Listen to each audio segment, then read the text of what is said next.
Wei, it is lovely to have you on camera. Thank you so much for joining me today. This is really exciting. I'm having this watch auction that's called the Beauty and Everything sale. And in the watch auction, there are a bunch of pieces that were done in collaboration with you. And I thought it would be super fun to hear your thoughts on these pieces, and to just kind of get the inside scoop. Maybe we go chronologically. So there's three pieces, right? So there's Bulgari Octo Finissimo Chrono nuclear option. There it is, very nice.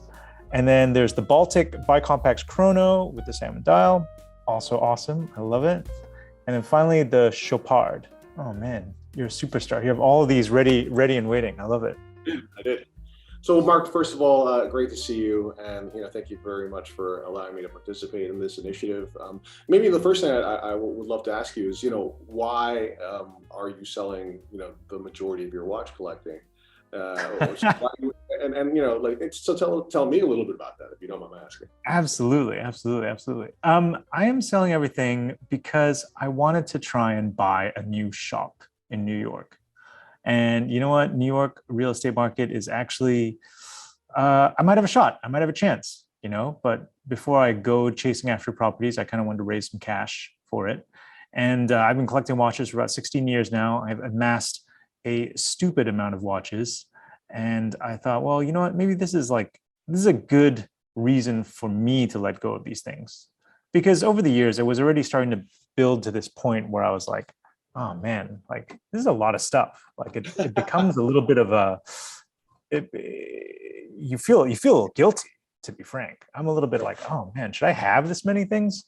And I love the idea that I'm trading up, right? I'm trading out of all these things in my safe to something that can benefit many more people. I mean, this is obviously not an act of charity, but it's just cool to have a new location that my team can enjoy, that my customers can enjoy, that people can come and find us in. I love that. I think that's super great. I think that's really admirable, and I agree with you also that it's interesting. I mean, looking at the collection and looking at the watches that you have to offer, obviously you've got some stuff that people would consider to be, priceless or grails. But it's also interesting from the perspective of kind of changing, your focus in life as well. You've created something amazing with the Armory. And the idea that you could give it a permanent location in New York City, kind of the Armory home in America, that's remarkable, Oh, thank you, man. It's very kind of you to say so. So I guess we should talk about these watches. You had mentioned the first one in chronological order was the Bulgari Octo Finissimo chronograph GMT nuclear option, which is this watch right here. Wait, before we get into the specifics of this watch, actually, because I think of you as a pioneer in this collaboration space. Oh, what brought you to doing just in general collaborations in the first place? well, it's interesting because, I guess now they've become a business, but when I first got into them, they actually weren't a business because the whole idea that a brand would allow you to sell their watches, least of all online, was, it was just absurdist. It just goes to show you how things have changed over the last decade or so. So for me, it's always, is related to sentiment and related to what I would like to wear. Oftentimes it was models that were discontinued or potentially even models that a brand, they could make, but they hadn't yet, maybe because it was a little bit more daring or adventurous or just crazy, right? As in the case of the nuclear option. So I remember it all started in 2013. I was always in love with the Royal Oak Offshore. I had the original watch from 1993. And then a lot of watch collectors who are in their sort of that phase of their life when they're young, I bought it and then I sold it to buy something else, right? And then I'd always regretted it. And at some point I was searching for another one of these watches and I couldn't find the right one, and then I remember talking to Oliveira Bottinelli, whose family is one of the shareholders of Audemars Piguet, who's based here in Singapore, and about how much I love that watch. And I said, it's 2013 will be a pretty significant anniversary for that model. It'll be the 20th anniversary of that watch. Do you think we could do a limited production of that watch in the original configuration? But my idea was the original Royal Oak Offshore had a closed case back because it was meant to be anti-magnetic. And it was also using the hallowed, I believe they call it the caliber 2121, which they still use, right? A lot. They use it still as the base for a perpetual calendar. Royal Oak, for example, it's the ultra thin automatic movement. that allowed them to make the world's thinnest automatic perpetual calendar at one point. And it's a Jaeger design movement, but they now had an in-house movement, which I said, well, wouldn't it be really cool if you could use that as the base instead? It would be like a nice milestone to say 20 years later, we're able to do this watch with our own caliber. So Olivero said, that's a great idea. Let's do that. And so he made, I believe it was 20 pieces to celebrate the 20th anniversary. Wow. And then all 20 collectors came to Singapore, picked up their watch during the GP, the F1 race, right? And they all got to join AP for the evening of the race itself, and then had like a big party afterwards. So that was it was pretty cool. And then from there, it's funny because I actually have wanted a watch that you have for sale in your auction, right? Which is the Portuguese Jubilee, the 5441, right? Which I think is an incredible watch. It's really the watch that kickstarted back the whole Portuguese, family. But that watch is really particular because it's got this really stunning pull bridge pocket watch movement that I just absolutely adore. Did yours precede this one or not? Did the Revolution one precede this one? No, mine came quite a bit later, actually. So I bought that watch and in rose gold. I had owned it and then really regretted selling it later, right? Oh yeah, because the first one was 1993 or something like that, I think. Right, exactly. Yeah. And I couldn't, I couldn't find another one on the market that was in the condition that I really liked as well. And I remember I was at SIHH, and I was speaking to George Curran and said, I love this watch. Would it be possible to do a limited edition of this watch? And George very kindly said, you know what, Wade, let me look into it. So incredibly, he said, well, we can't make an all new case for this watch because it would be an absolute disaster from a cost perspective, but we do have 10 new old stock cases at the manufacturer. So we'll use this as the base of the watch. And after that, he very, very kindly made 10 of these watches for us, as a Revolution edition. In fact, there's even a star in the center of the barrel cover of that watch as well. That's so cool.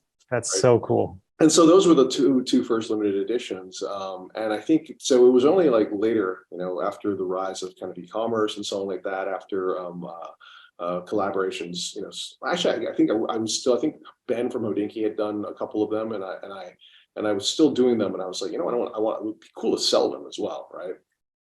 And I remember the first one that we were able to actually sell ourselves was our collaboration with Tag Heuer, which was based on a Carrera, a Skipper, but with a all blue colorway called the Blue Dreamer, which is still a pretty popular watch today. Like, it's funny, like you search the hashtag Blue Dreamer, you'll see like a couple thousand posts of that watch pop up. So it's nice to see. And then of course if this is important to you, the secondary price of that watch is still pretty high. It's like 3 times what it would cost initially. Incidentally, the watch you're wearing on your wrist, I think that was I think the retail price of that was $23,000, and I think the people sold them, which again I'm not proud of, because they were supposed to be allocated them to keep them, but again, I don't judge, but I think the prices were reaching something close to 91,000 euros. Wow. So yeah. Well, so I love this thing, and actually I have another Ressence. I have the 10th anniversary Ressence that's going into the sale so that I can keep this one, because I think this one is just like one of the most brilliant things ever. It was such a stroke of genius on the part of all of you guys involved in the project. Oh, thanks, man. Well, I mean, that watch is an interesting one too, because it represents the very first watch that I created for my new company called Grail Watch, right? And the ambition behind Grail Watch was to elevate limited editions to like, the next level, to be a little bit more ambitious. So like there's different chapters in Grail Watch. Chapter 1 was dream collaborations. And so I thought, well, I think it would be great to do something with Alan Silverstein, but I wonder who he would want to collaborate with. And when I asked him, he said, well, I love Ressence because Benoit, who's the founder of Ressence, also comes from kind of outside of the watch industry as well.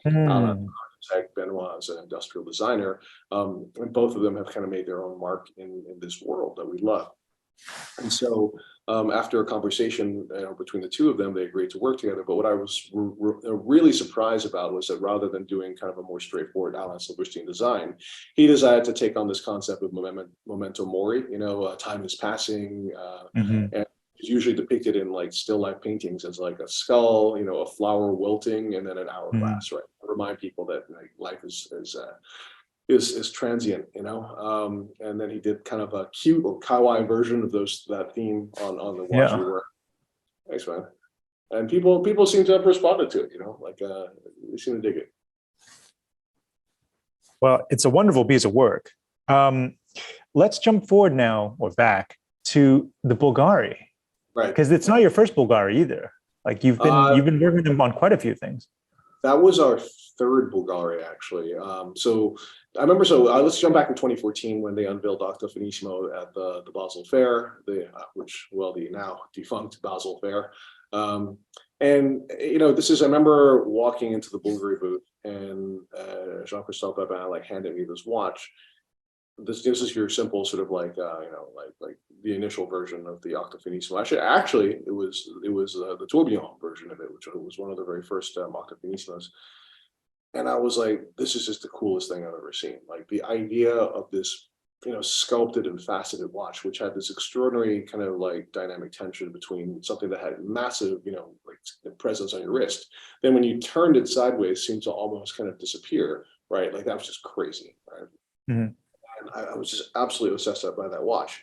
I think in 2016 they did the minute repeater version of that watch, and I love that watch. And I loved in particular how it was just all it was a minute repeater, but it was all sandblasted titanium. It had these cutouts in the dial, instead of for the indexes where sound could emerge. And I was like, it would be amazing to do a version of that watch, but like a non-complicated, like a time-only version of that. And they very, very kindly agreed to do that, and that was actually you're right. That was our actual very first limited edition that we were able to sell, and this was even before the era of like selling things online. So we basically created. We wrote an article about it in print, and then people would just reach out to us, and we do it the old-fashioned way, like either meet them in person or find some way to transact on the watch, and we'd ship it to them. But actually, the vast majority of people chose to pick it up in person. I remember even going to our famous fondue party in the Bain de Paquis, which was always at the end of Watches and Wonders. I think it was even just called SIHH then, and then I had a couple of clients come and join us for the fondue, and then picked up their watches as well. So that was the first. Cool. Thanks, man. And then later on, Fabrizio Bonamasso and Jean-Christophe Babin designed an amazing chronograph. So their very first all titanium GMT chronograph, which is ultra thin automatic chronograph with a peripheral mass to it. And it was just insane. Like, I just love that watch. And then, that evening, I believe it was 2018, I was having dinner with Fabrizio, and I was like, wouldn't it be cool if you did like a tool version of this watch, right?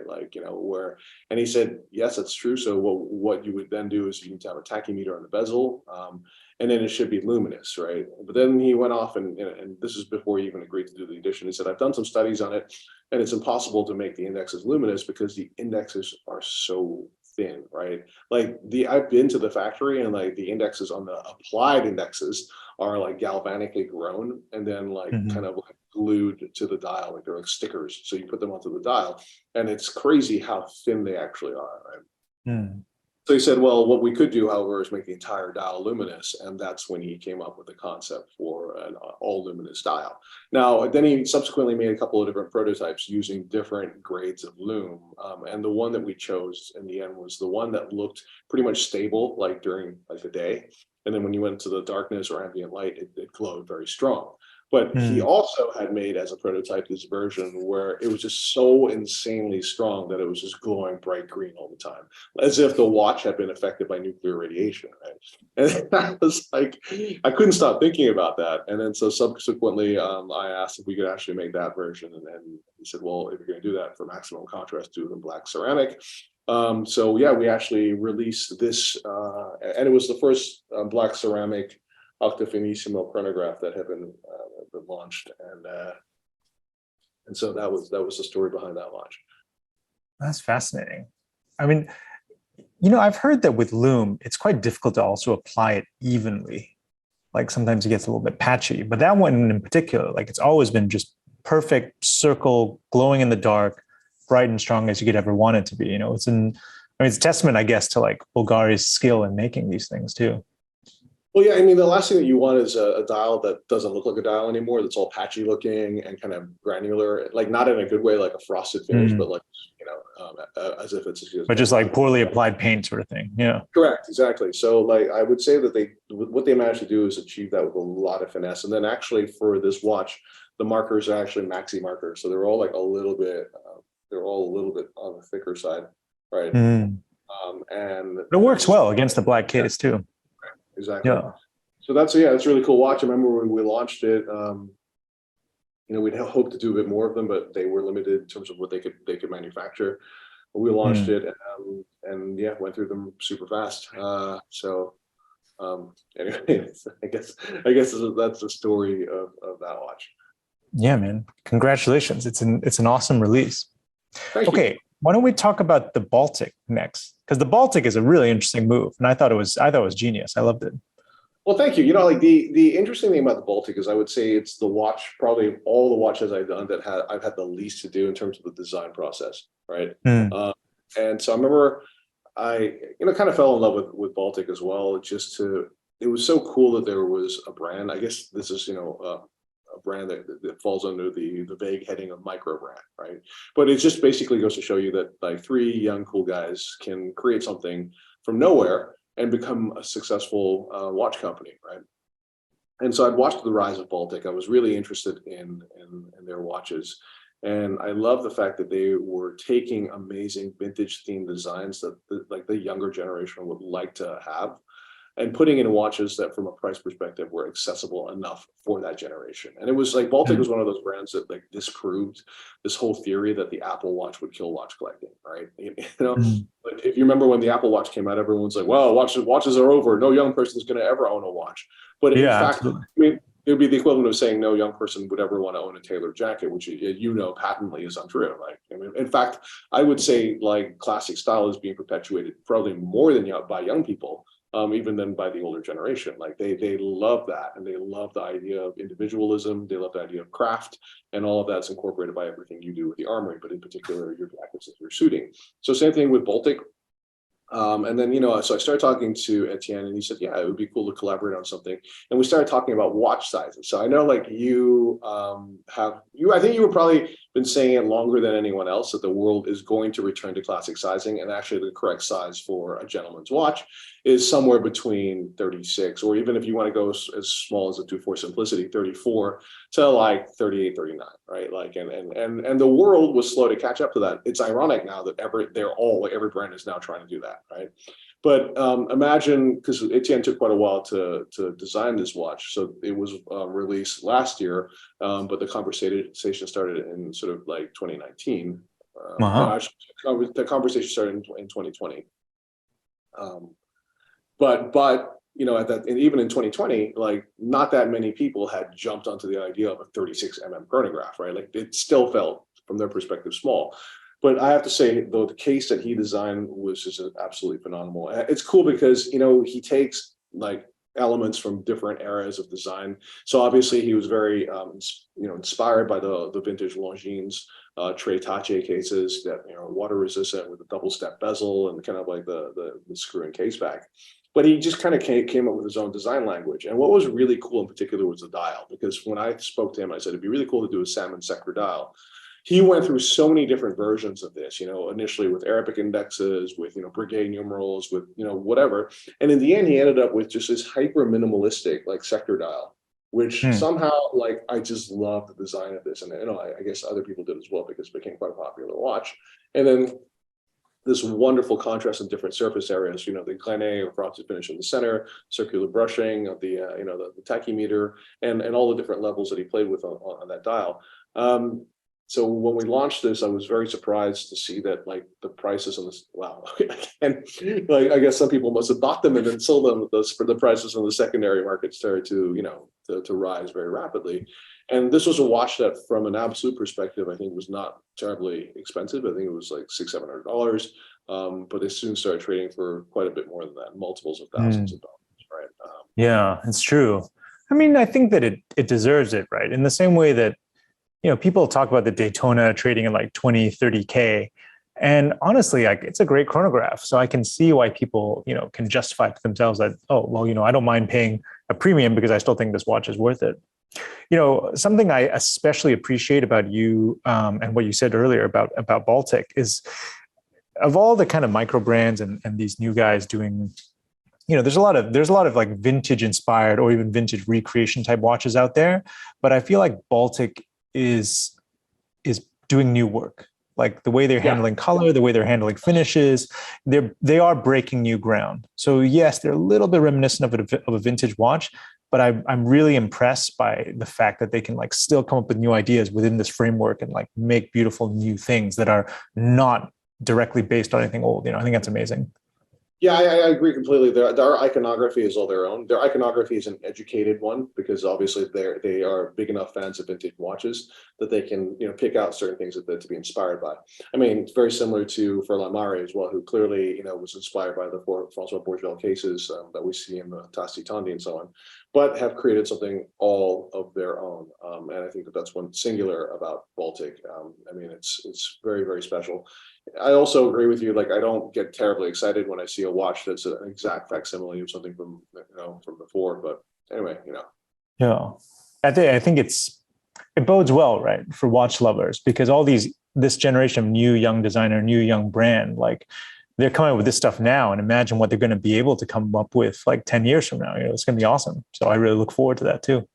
Absolutely. I mean, they're very impressive as a generation. Yeah. Okay, last one, Chopard. So the Chopard, it kind of came about because like Qualité Fleurier was one of these extraordinary sort of projects that in some ways never took off because it was like the level they tried to achieve was so stringent, right? So basically Qualité Fleurier was created in Fleurier to incorporate 3 Fleurier-based brands. It was initiated by Carl Friedrich Schäufele of Chopard. Then there was also Parmigiani Fleurier, who was also based there, was involved, as was Beauvais, which also has a manufacturer near Fleurier. And basically what, at the time, a cost certification was only testing a movement, right? So what Carl Friedrich wanted to do was to test the entire watch. But then he went about creating a series of torture tests so stringent that it was really hard for watches to pass, except for the Chopard LHC watches, which were clearly constructed to take a severe amount of abuse. And I have so much admiration for him. So one of the things that you see is like, I remember when I went out there, you see like the watches being strapped onto this crazy robotic arm, and the robotic arm would then go about creating all these kind of like insanely terrifying movements, and I just look at there in awe, just wondering, oh my God, that poor watch, what's happening to it? All right. So as Qualité Fleurier progressed, it was one of those things that had made all those remarkable watches, but still like there was not a huge amount of awareness of it. So, and in addition to that, the Qualité Fleurier cases that Chopard made were some of the most beautiful because they have these very beautiful soldered lugs to them, and like most cases today are milled, right?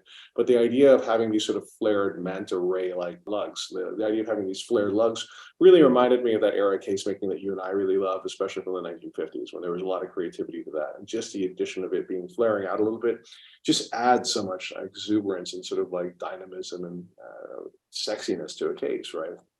Yeah, no, absolutely. I always think of it as like a little shoulder, actually, as if the lugs were arms. That's the shoulder of the lug. Well, I would even go so far to say if it was a shoulder, it would be either a Schiffinelli, cigarette or a Neapolitan Spalla Ensalata, because it's just got that little like touch of exuberance, it's got flair for sure. It's got a lot of flair. Exactly. I love it. Exactly. Yeah.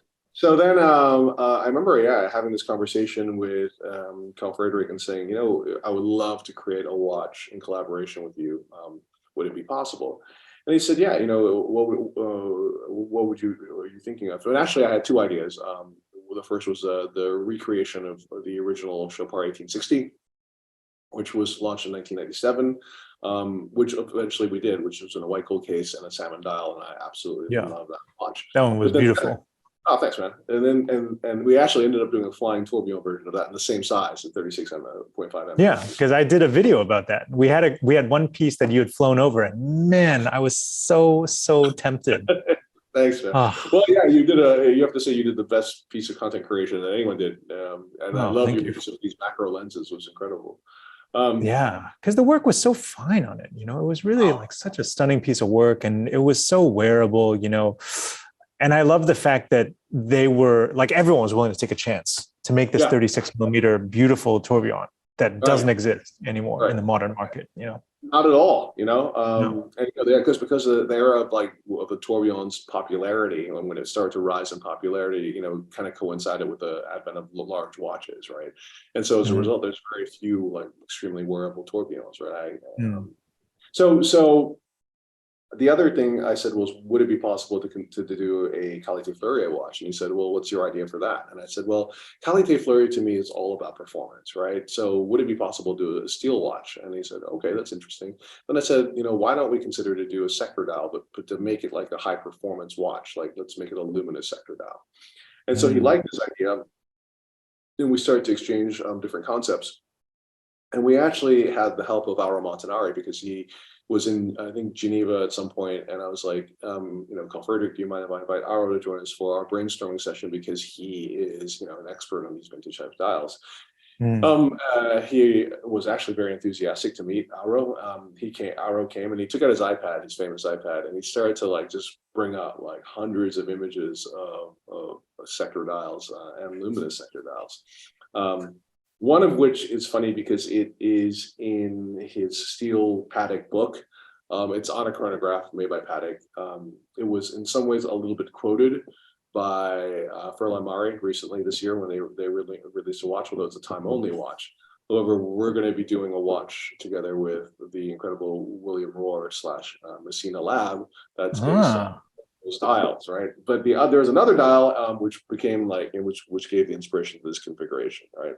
Mhm. And it's really Yep. funny because I like as I was scouring, I think through the pages of I think a collected man, I love Silas and what he does. I later, after we had already made this watch, found a Kari Voutilainen that had almost exactly the same dial, which is really interesting. So, I mean, and we didn't know about it at all. So we had already designed this watch. And Kari, I guess maybe in collaboration with the client, maybe who had brought him this photograph of this vintage watch. We ended up with dials that are quite similar. Mm. But this watch is very special to me because it's the watch that kind of made Qualité Fleurie a little bit more contemporary, right? A little bit more relevant to the younger generation. A steel case, luminous sector dial, and it's a watch that his son Carl Fritz had a hand in helping out with as well. Especially also the selection of this strap, which was like, if you think about it from the perspective of traditional luxury, like not, most brands would put a alligator strap on this watch, but for us, it would kind of like it would be antithetical to the whole idea of creating a performance scientific based watch. Anyway, so we Mm. launched this, and yeah, we were many times oversubscribed, and yeah, I wish we made a lot more of them. Unfortunately, we didn't, but nonetheless, really happy to have my piece. I try to keep a piece of every one of the watches that we did. So there's 25 of these in the world, and I've got piece number one. What number do you have? I think I have three actually. Cool. Very nice. I need to double Yeah. check the back now. I can't remember. I mean, I love that watch. And because I saw the previous version of this without the sector dial, with the white dial on Carson Chan. And I'm like, Yes. damn, that's so nice. Yes. And so Yes. when I saw you guys were going, I was like, oh my God, I'm all over that. It's a beautiful piece of work as well. Yes. Actually, I should mention that also. Like, I really love the version that Chopard launched themselves, which was a sector dial watch as well in steel. And that was a watch when you looked at it, I was blown away. It was really funny because I think they also made, I think was it like 25 of those, something like that. Yeah. And I heard that like in Singapore, they had like taken deposits for like all 25 watches, like in the first 10 minutes of like it being launched. Wow. Then they Huh. had to go back and tell clients, like, I'm so sorry, we can't sell you this watch because they Yeah. had overwhelming demand. But I mean, I guess it's a nice thing, and I love the fact that Chopard LUC is finally getting the recognition it so wildly deserves, based on the incredible quality of every dimension of watchmaking, but especially the movements. Right?